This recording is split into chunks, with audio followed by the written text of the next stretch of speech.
May lungkot sa ibabaw ng kanyang lalamunan. Huwag mong hawakan ang kanyang pulso. Lalala lang ang pamamaga sa ilalim ng balat.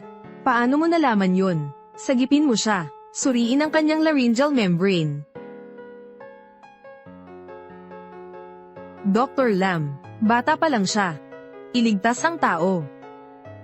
Suriin ang leeg, Dr. Lam.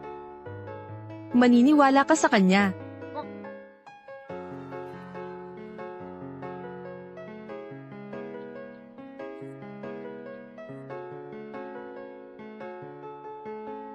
Tunay ngang pamamaga sa ilalim ng balat. Ang bagay na ito, tama ang sinabi ng bata.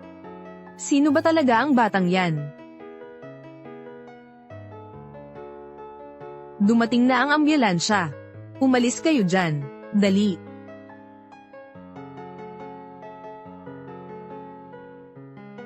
Ayos na ang pasyente. Dalhin na natin siya sa ospital. Salamat, doktor.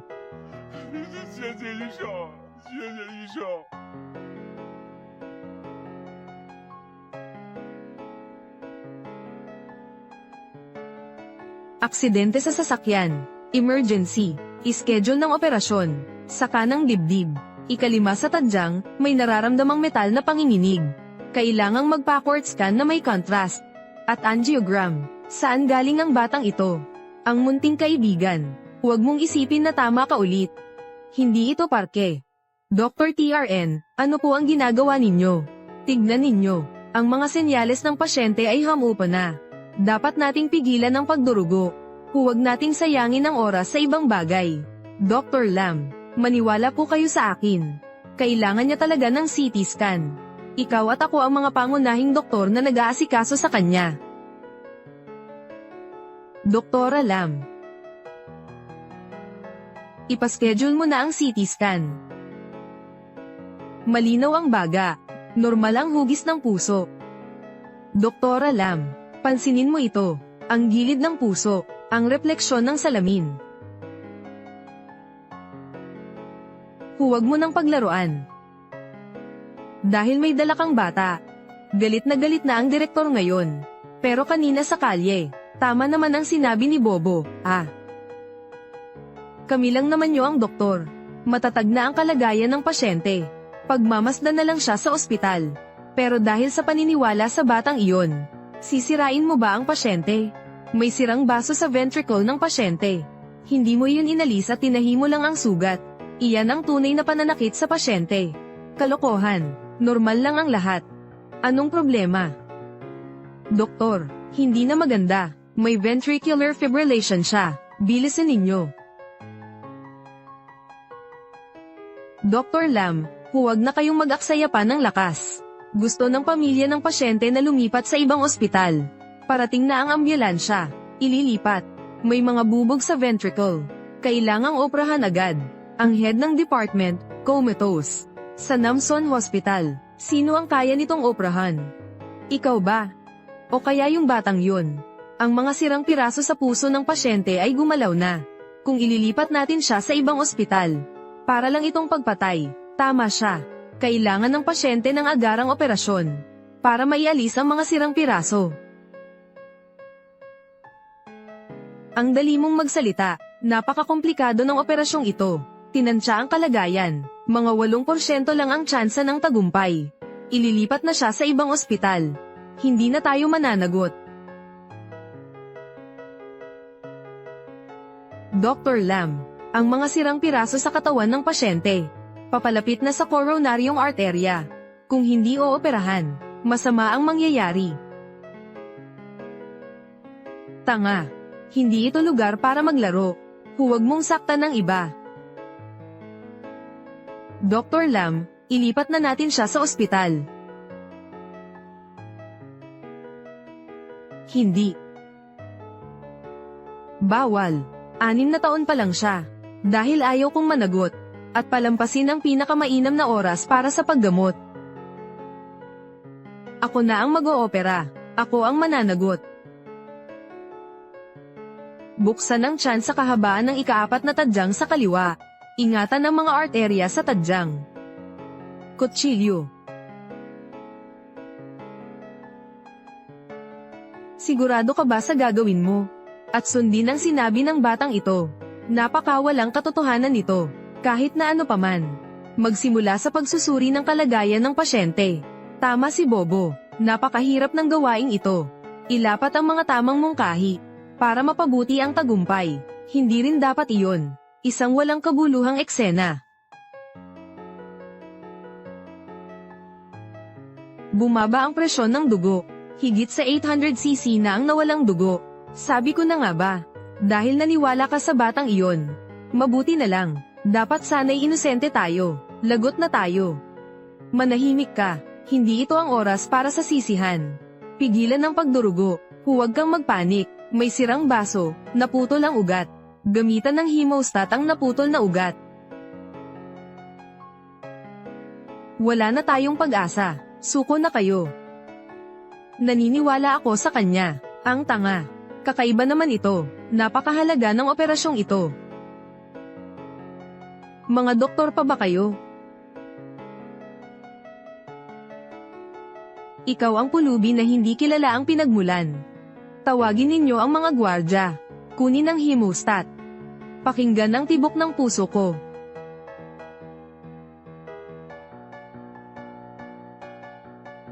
Ipang-ipit na ngayon. Ito ang paraan ng pagpigil sa pagdurugo ni Dr. Chu. Paano mo nalaman yan? Ihanda ang autologous blood transfusion. Magbukas pa ng isa pang intravenous line.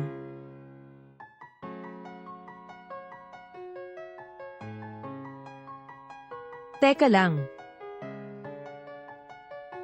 Ang bilis ng pagkawala ng dugo ay mas mabilis pa sa pagsasali ng fluids. Maraming lugar ang dumudugo. Tama ang hula. Kailangan nating hanapin ang pinagmumulan ng pagdurugo. Isang maliit na batang pulubi. Paano nangyari iyon? Napakagaling nilang magtulungan ni Lamvan. Pero ako ang masangkop. Pulubi. Sisiguraduhin kong mapapalayas kita sa Lamvan. Endoscope.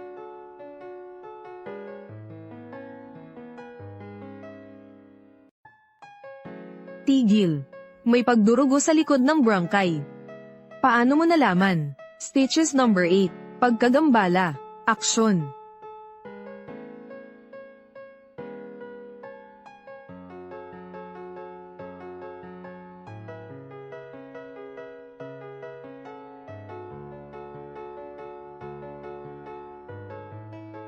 Hila.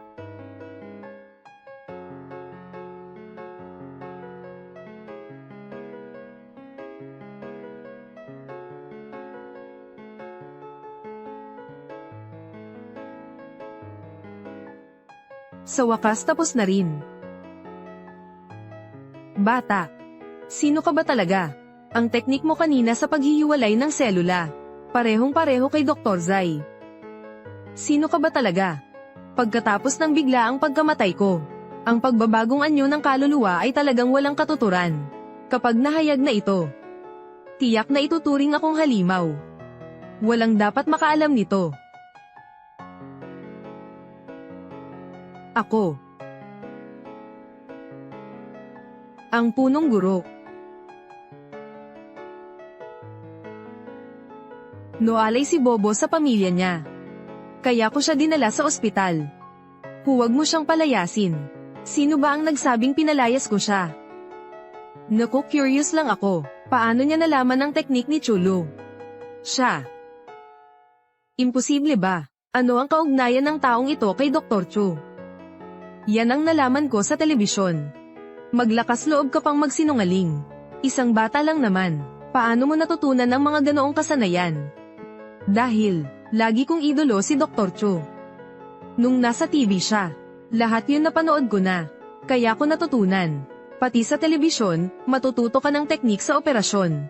Genius ka ba sa medisina? Anong klaseng genius siya? Isipin nyo nga. Paano natin ipapaliwanag to sa media? Na isang bata ang naguutos ng kung ano-ano. Kumalat na ang balita. Anong nangyari? Ako ay may pananagutan. Lamvan. Alam kong hindi iyan ang ibig mong sabihin. Dalhin mo na lang siya. Dr. Lam, bago ka umalis. Pwede ko po bang makausap si Dr. Chu? Huwag kang mag-alala. Tinulungan mo akong makaligtas ng buhay. Hindi kita papaalisin. Direktor, Dr. Tran. Ihahatid ko siya para magpalit ng damit. Tapos magpahinga ka muna. Ang iba pang mga bagay. Mamaya na lang natin ituloy ang usapan. Mauuna na ako. Parang kailangan kong maghanap ng ibang paraan para makalapit sa katawan ko. Tara na. Chu Bobo, sabi mo ulila ka. Paano mo naman napanood ang TV? Hindi maganda. Hindi ako nag-iingat ng magsinungaling. Malapit na ba akong mahuli?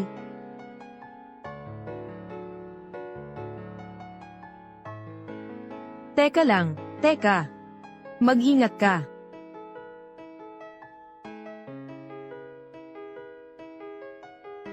Huminto ka, miss. Huminto ka. Binibini, pakitulong naman po kami. Pakitulong po sa akin. Nagdudugo ang asawa ko. Naipit sa trapik ang ambulansya. Dalhin niyo na po siya sa ospital. Gumising ka. Doktor ako. Umalis ka na.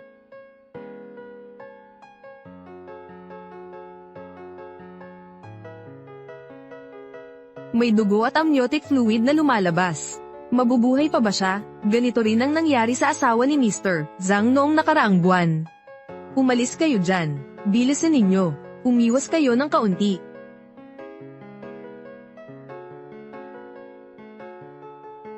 Asawa ko. Premature birth. Malapit na akong malate. Paano? Anong gagawin ko?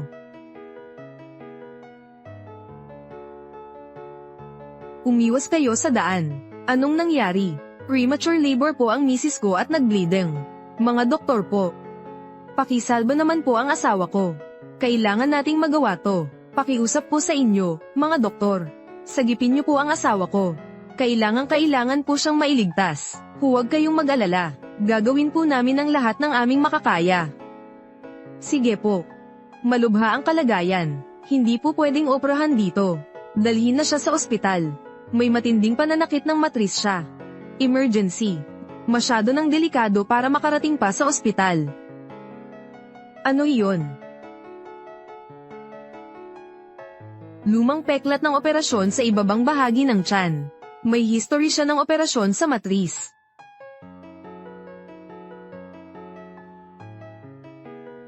Mga lumang peklat sa operasyon. Mayroon siyang kasaysayan ng operasyon sa matris. Tama. Mabilis, bigyan siya ng 10 mg mesatone na i-inject sa ugat. Magdudulot pa ng pagdurugo ang mesatone. Ano ang gagawin mo?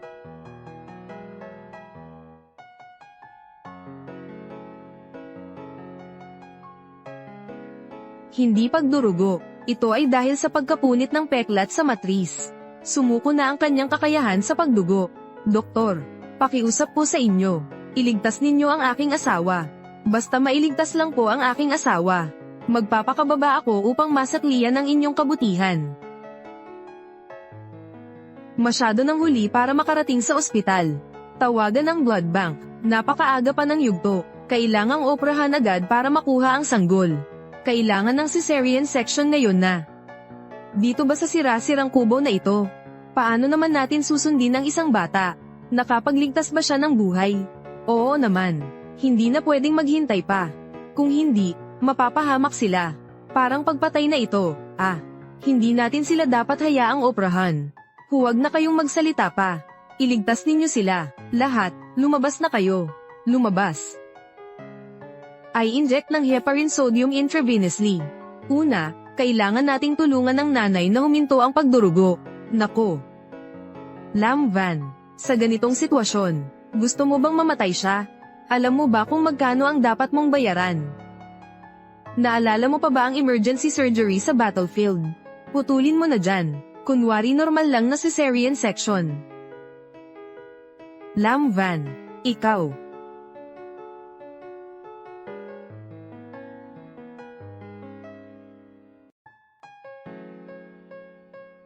Niligtas ko na ang bata. Mas maayos ang sitwasyon kaysa sa inaakala natin. Ihanda na ang tahi sa sugat. Dalhin ang sanggol pabalik sa ospital. Anti-inflammatory. Sige, Dr. Lam. Bakit mo naman siya sinunod? Hindi ito biro.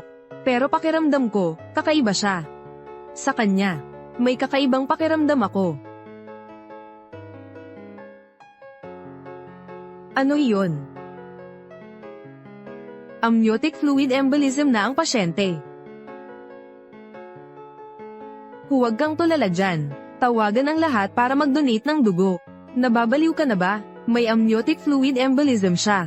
Hindi na siya masasagip. Kailangan siyang iligtas. May mga kaso na ng ganito na nailigtas. Hindi natin siya pwedeng hayaang mamatay na lang. Buhay pa siya. Hindi na siya masasagip. Ako. Magbigay ng oxygen, gamot, 1 mililitro ng adrenaline, intramuscular injection. Sige. Yakapin mo.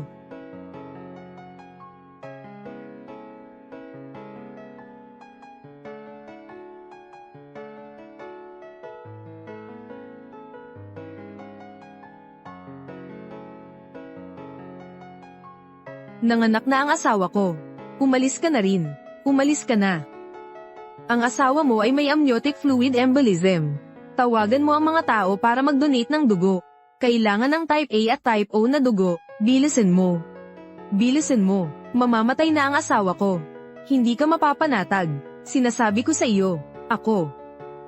Anong nangyari sa iyo?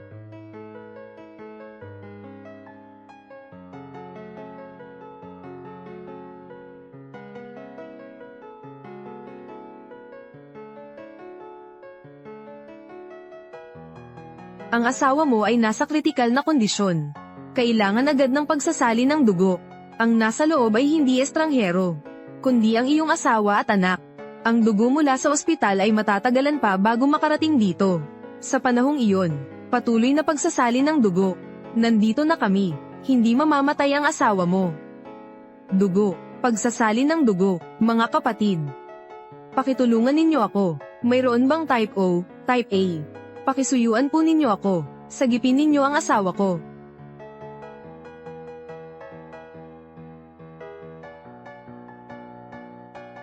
Pakiusap po sa inyo. Gagantimpalaan ko kayo. Pakiusap po sa inyo.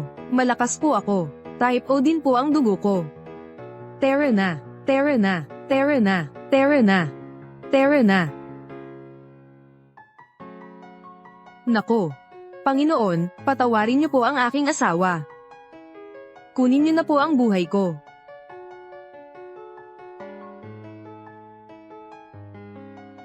Chukin Nam.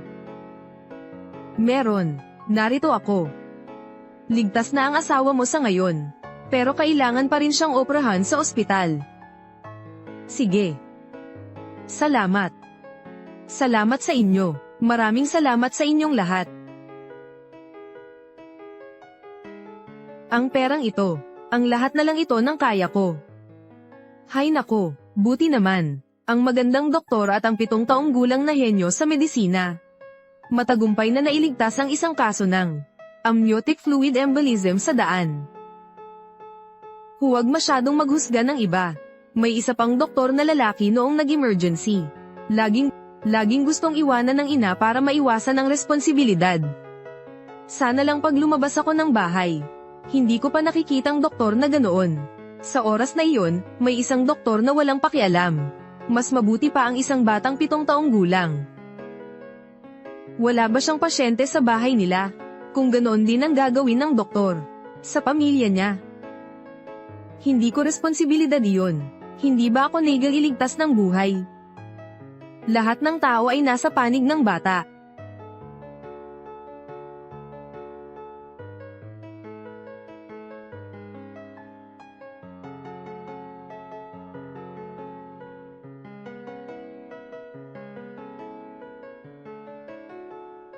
Gutom ka na ba? Samahan kita kumain ng midnight snack. Magsuot ka na lang ng jacket. Lalaki kaya ako. Bata ka pa naman. Nahihiya ka pa naman. Tapos noong operasyon. Bakit hindi kita nakitang nahihiya? dahil sa kagipitan.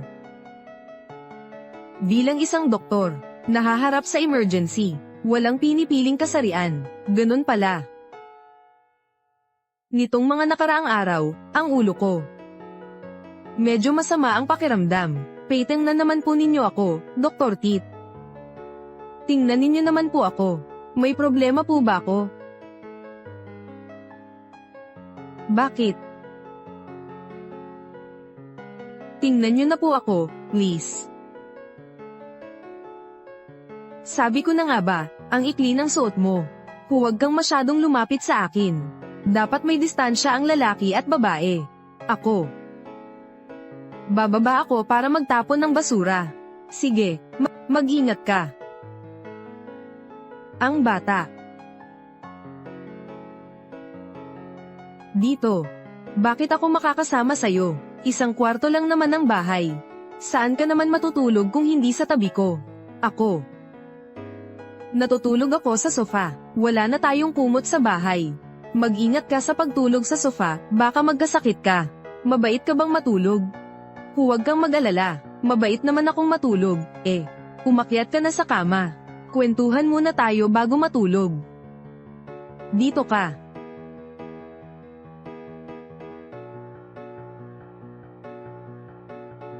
Ngayon, ikukwento ko sa iyo. Ang kwento ng isang maliit na halimaw. Sige ba?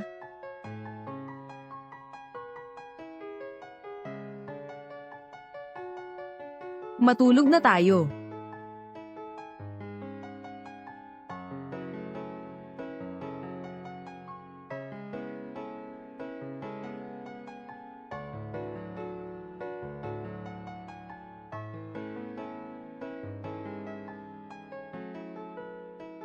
Bakit ang itim-itim ng mga mata mo? Ang bata-bata mo pa naman. Masama ang puyat, ha? Anong tinitingnan mo sa akin? Wala naman akong ginagawa. Gustong-gusto ko nang matulog.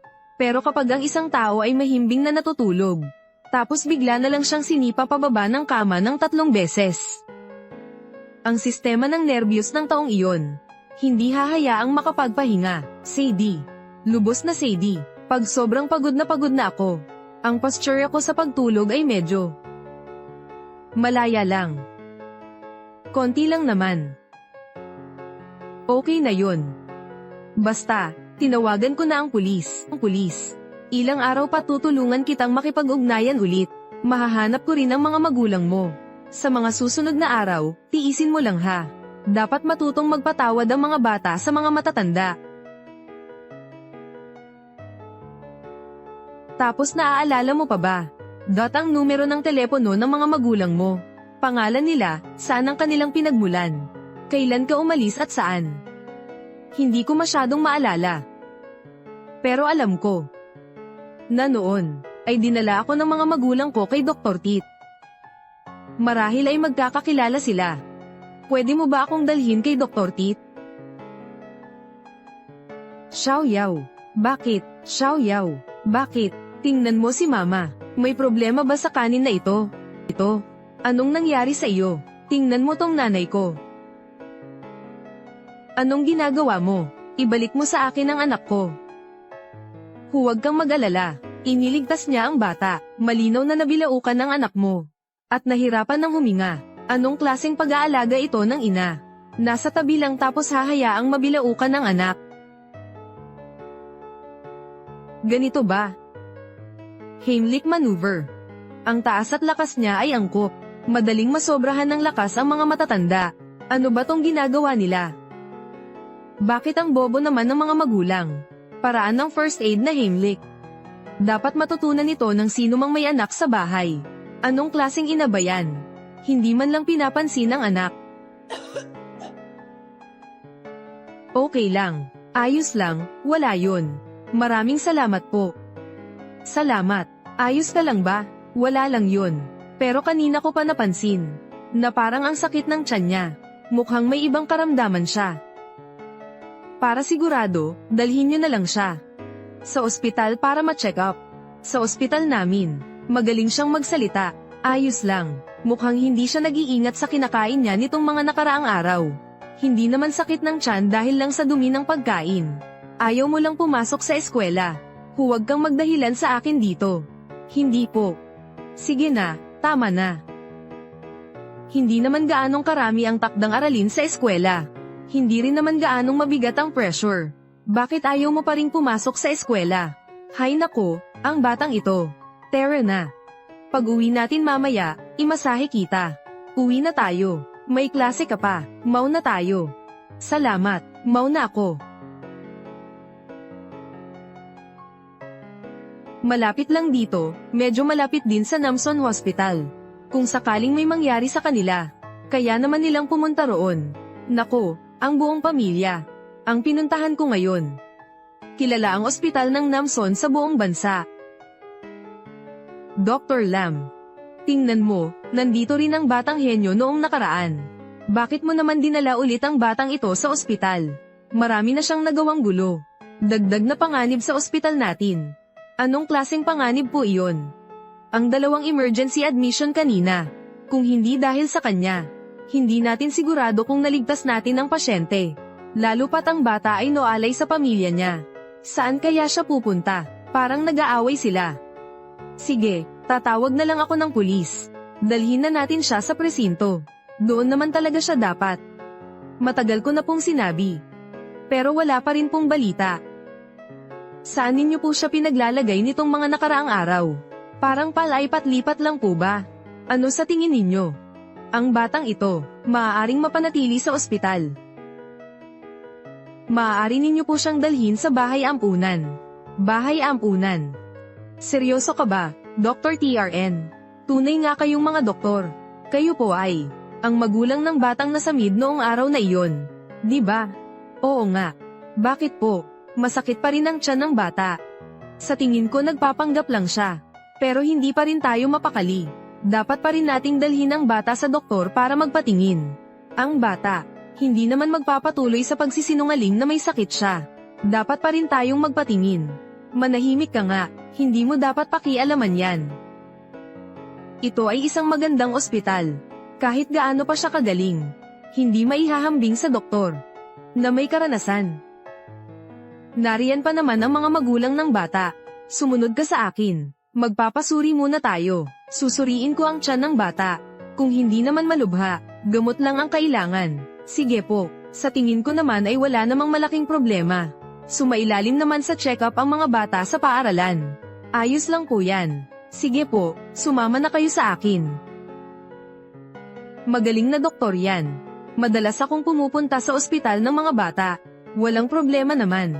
Pero ang dami pa ring papeles na pinapatapos. Ang mga bata nahihirapan, hindi naman makakita ng kahit ano. Mamaya paglabas ng bata, magpa-check up ka ng dugo. Pwede ba? Ano ba ang pinagdududahan mo? Sana naman ay nag-iisip lang ako ng masama. May bagong diagnosis na naman ang batang henyo. Tingnan natin kung tama siya sa pagkakataong ito. Abangan natin. 5 ang taya ko. Tama nga ang bata. Hintayin mong malugi ka.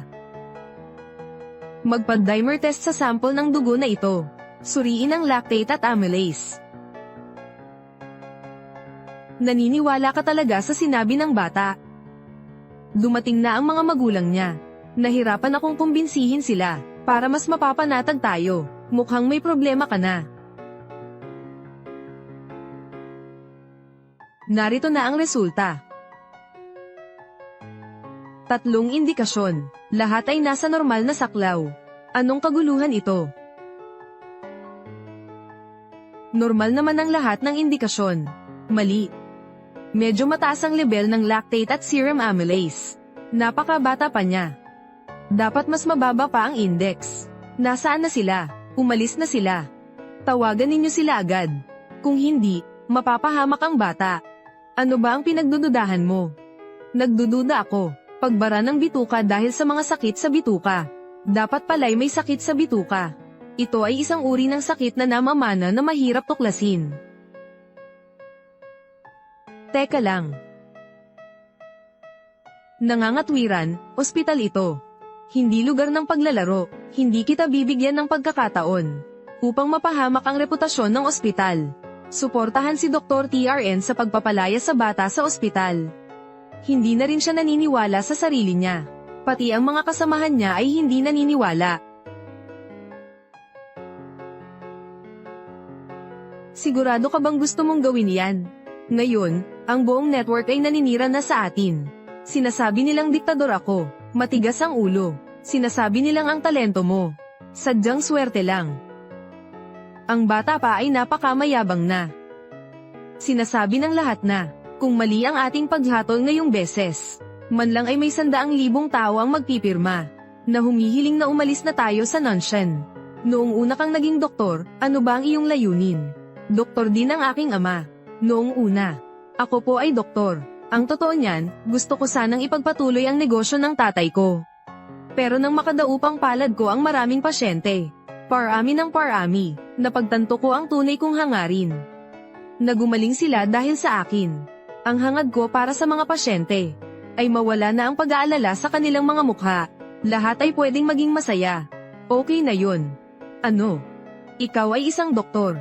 May kinalaman lang sa mga pasyente mo. Wala nang kinalaman sa iba. Dahil naniniwala ka sa hatol ko. Huwag kang mag-iiwan ng pagsisisi. Ang mailigtas na isang buhay ay isang buhay na tao. Mailigtas man ng 100,000 tao. O 1,000,000, wala na akong pakialam. Kaya kumatok ka na lang.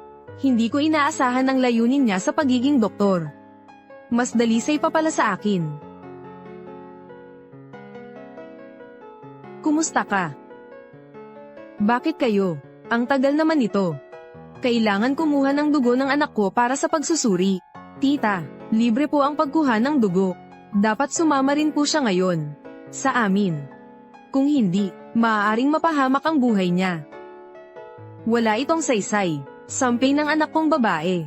Umalis na kayo. Kung hindi, tatawag ako ng pulis. Pakinggan ninyo ako. Sigurado akong may sakit siya. Patanjin naman ninyo kami sa kanya kahit saglit lang. Anong ginagawa ninyo? Xiaoyao, anong nangyari sa'yo? Gumising ka na. Tignan nyo. Xiaoyao, anong nangyari sa'yo? Xiaoyao. Dali. Sumama ka sa amin. Magmadali kayo. Magmadali kayo. Xiaoyao. Xiaoyao. Xiaoyao. Kasalanan ko ito dahil sa kapabayaan ko. Magiging ayos din ang lahat. Huwag mo akong iiwan. Magiging maayos ang lahat. Hindi matatag ang tibok ng puso niya. Magpa-ultrasound muna tayo.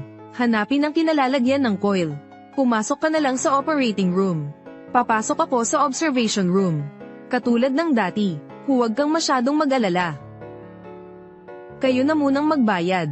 Sige po, magbabayad na po kami. Magiging ayos din ang lahat. Tara na.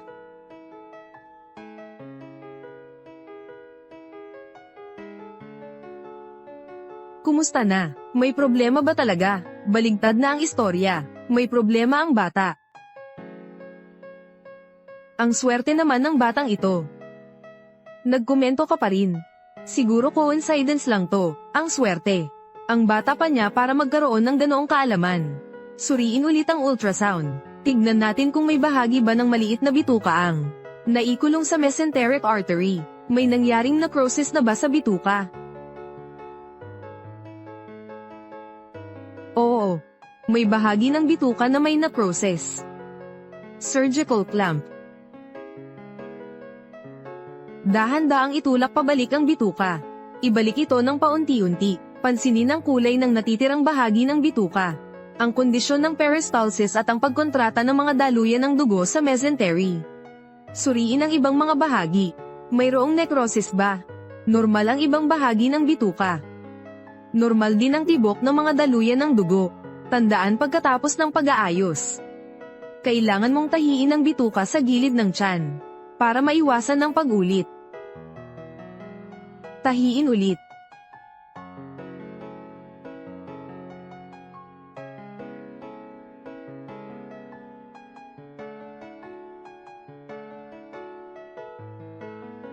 Ano na ngayon? Doktor. Naging matagumpay ang operasyon. Ayos na ang bata. Salamat sa iyo. Salamat sa iyo. Salamat. Huwag ninyo na gawin iyan. Niligtas na naman ang bata. Huwag kayong mag-alala. Bumalik na kayo sa silid at hintayin ang bata. Basta gumaling na siya. Magiging maayos din siya sa huli. Salamat sa inyo. Sige. Tara na, umalis na tayo.